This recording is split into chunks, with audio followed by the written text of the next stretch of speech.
السلام عليكم جميعا، عاملين ايه؟ ان شاء الله يا رب تكونوا بخير. صباح الخير. طبعا زي ما هو واضح ده مش فيديو، مش روتين ولا حاجة، هو مجرد بس كنت حابة انزل بوست على المنتدى عشان اشكركم على كلامكم الحلو الكتير قوي ودعواتكم الحلوة اللي انتوا كتبتوها لي. انا بعتذر جدا جدا جدا اني ما قدرتش ارد على التعليقات، لاني من ضمن المشاكل يعني الصحية اللي عندي، انا عندي مشكلة في عيني، فممنوع ان انا امسك التليفون كتير او ابص فيه او اكتب او اركز في اي شاشة او ولا تلفزيون ولا تليفون ولا اي حاجة من دي.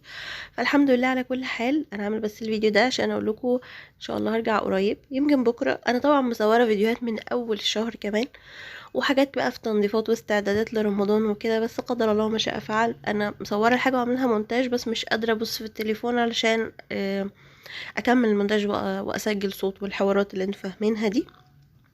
ف انا بس الفيديو ده عايزه اشكركم جدا جدا جدا جدا على كل كلمه حلوه وكل دعوه. يعني والله مامتي قالت لي كل كلام وانا فعلا مش عارفه اعمل ايه. يعني انا ربنا يخليكم يا رب ويكبر بخاطركم.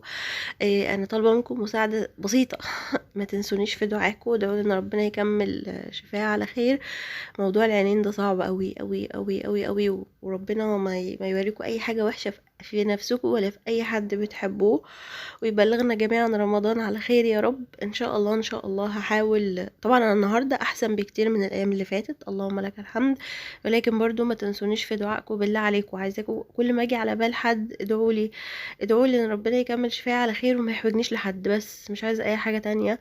وان يجي علينا شهر رمضان واحنا كلنا كويسين ومرتاحين ومبسوطين وقادرين نعمل حاجات في بيوتنا. انا نفسي اعمل حاجات كتيرة قوي بس للاسف مش عارفة اعمل اي حاجة. فالحمد لله على كل حال، وقدر الله ما شاء فعل.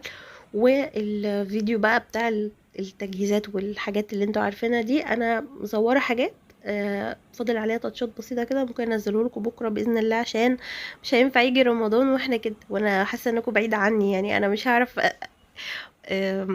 لا بجد والله العظيم وحشتوني جدا جدا جدا. شكرا لدعمكم وكلامكم الحلو ودعواتكم وكل حاجة واصلاني، وحسيت اللي هو لا، ما حب الناس حاجة حلوة جدا. شكرا جدا جدا جدا جدا.